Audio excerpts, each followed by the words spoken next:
Hello everyone, today is May 29th and today in the Parliament of Canada is the first hour debate for the Conscience Rights Bill that has been sponsored by David Anderson, the Member of Parliament from Saskatchewan.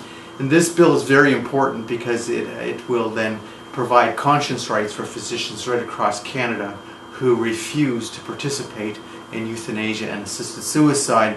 A presentation I'm presenting to you today is called Conscience Rights Are Essential to Protect Patients in Their Time of Need. So I'm going to give you a little bit of information as to why we came to this situation in Canada, and I'll cut to the chase fairly quick though.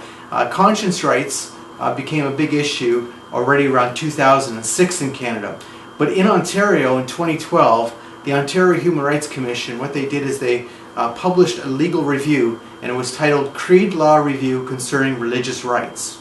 And in that Creed Law Review, they looked at the issue of competing rights. So people saying, this is my right of faith, and someone else saying, I have a right to certain services. And the Creed Law Review found, it said that either one right must be completely overridden, or a constructive compromise must be found. Now that seems sort of basic, but you'll see what we're getting with now with the conscience issue as to what's been happening. So why are Canadian physicians being required to refer patients to do or refer acts that they object to? Well, in Jocelyn Downey and a group of academics, they sought funding from the CIHR, the Canadian Institute for Health Research, to establish what they called a conscience research group. And they received that funding. The Conscience Research Group then published the Model Conscientious Objection Policy in 2014. And then they started to urge, or how would you say, lobby medical bodies, colleges of physicians in Canada to accept their quote-quote compromise policy, which in fact is not a compromise policy.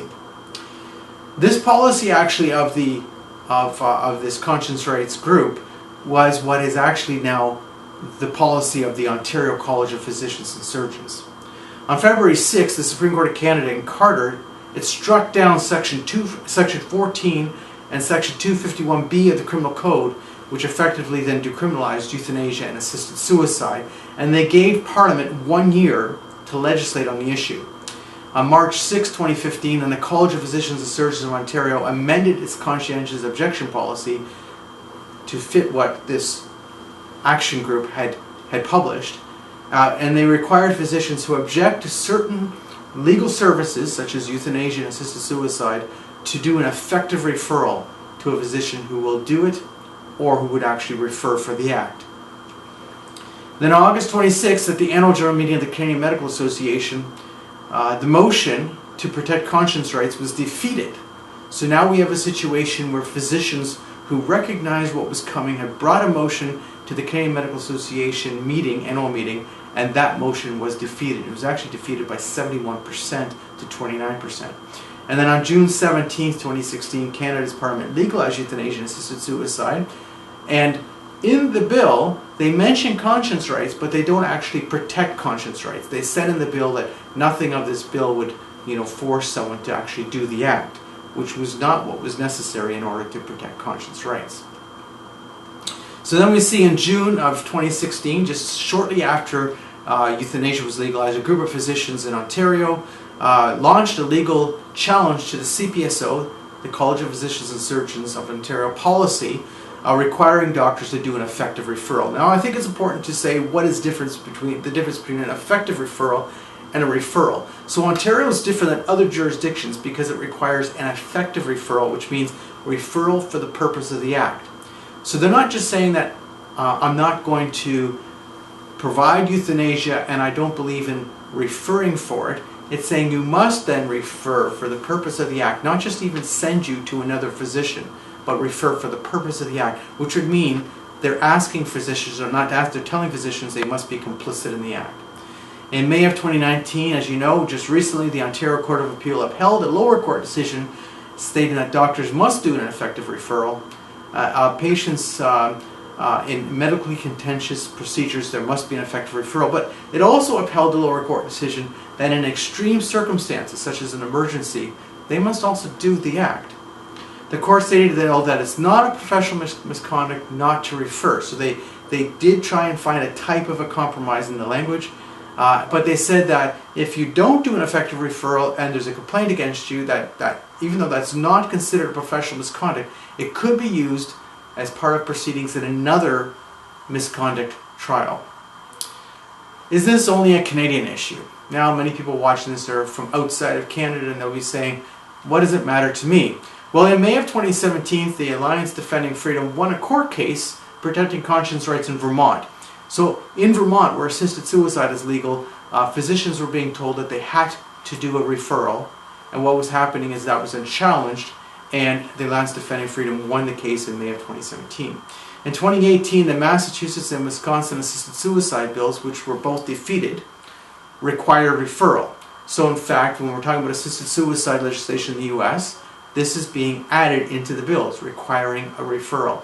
In 2019, the New Mexico and the Minnesota assisted suicide bills, which were both defeated, required referral. So obviously speaking, the assisted suicide lobby wants physicians to refer patients for assisted suicide if they're not willing to do the act or prescribe for the act. And also bioethics journals. And we know that when it's being published by the bioethicists in their journals, that in fact that is what is being pushed for the near future.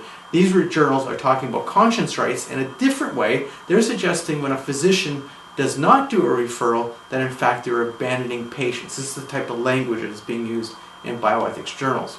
The Ontario decision now that came down on May the 15th does have a type of a precedent to it for Ontario, but I have fear that it will also be used now to pressure other colleges of physicians and surgeons in Canada, such as, British Columbia or Saskatchewan, etc., to accept the Ontario decision. The Ontario decision may also influence common law conscience rights court decisions. So common law then refers to other countries that use British common law, which obviously would include Australia, Scotland, the UK, etc. Physicians' conscience rights are important though. And why are they important? They're important for physicians because physicians are saying, I don't want to do euthanasia and I don't therefore want to refer because I believe it's wrong to kill someone. It's wrong to prescribe assisted suicide, prescribe lethal drugs. But it's also then referring is then participating in the act. And they would say it's wrong to participate in the act. And if you think about it, it makes total sense. If it's wrong to do the act, then it's also wrong to send someone to somebody else who will do the act. They're morally nearly identical. But these conscience rights are also important for patients.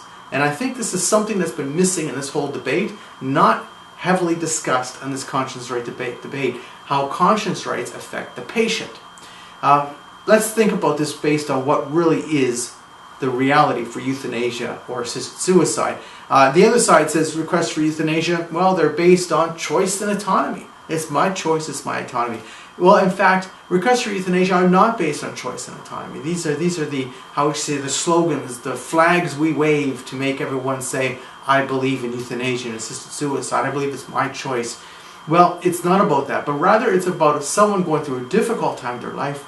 They're going through a physical difficulty, an emotional difficulty, a psychological, or maybe even existential questioning, and they feel their life has lost purpose. They feel their life has lost value. They're depressed, or they're going through existential distress. They're going through a difficult situation, and they want out of that situation. People in the past who asked to have their life ended, a physician would say, well, I can't do that. The physician would have taken that as a cry for help, or the nurses would have taken that as a cry for help. And they would have tried to find, well, what is it that this person needs at this time in their distress, their time of need, in order to be comfortable, to be cared for. The physician wouldn't be abandoning that person, they'd be caring for the person. Now that euthanasia assisted suicide is legal, when somebody's going through that time of distress, that downtime, when they're so darkened by their reality that they are asking for something that they would never otherwise ask for, well, now this becomes a request to have your life ended. So what changed when the law changed to allow euthanasia in Canada was not that people are now able to ask for euthanasia, because in fact they might have been asking for that before. What's changed now is that someone can actually kill you when you ask for it. The human circumstance, the human reality is, I need a physician, I want a physician who will protect my life when I'm at my deepest, darkest time of my life.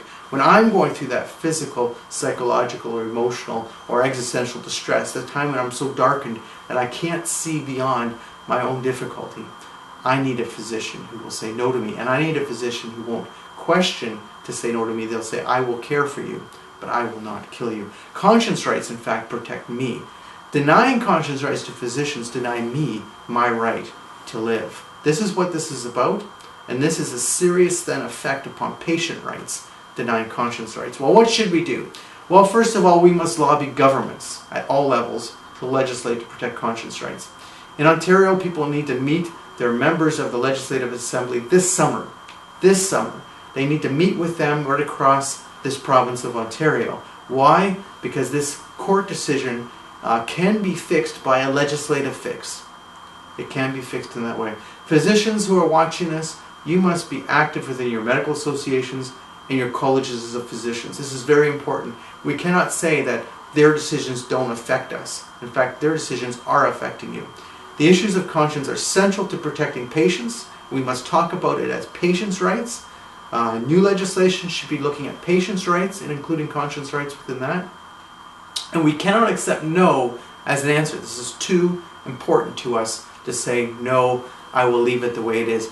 So if you're worried about there being no precedent, well, in November of 2017, the Manitoba legislature passed Bill 34, the Medical Assistance in Dying Protection for Healthcare Professionals and Others Act, which protected conscience rights for all medical professionals in Manitoba. So we have legislation in place. We have a precedent in place that can be followed in other places. Also, David Anderson's conscience rights bill, which is being debated today, which will be debated over the next few months, sets us a precedent of a piece of legislation that allows us to have a national answer to the question. So even if this bill doesn't pass before the next election, it has been excellently written, and it can come back for the next parliamentary session. Also, the U.S. Federal Health and Human Services Office has been mandating protection of conscience rights in the U.S. for healthcare workers. So we have that in place. This is a very important issue. My comeback is we need you to talk to your elected representatives. We also need you to understand that this is an issue of patients' rights. As much as it's an issue of conscience rights for physicians, protecting conscience rights fundamentally is about me as a patient, as a consumer of healthcare, having my rights protected and my life protected at my time of need. Thank you.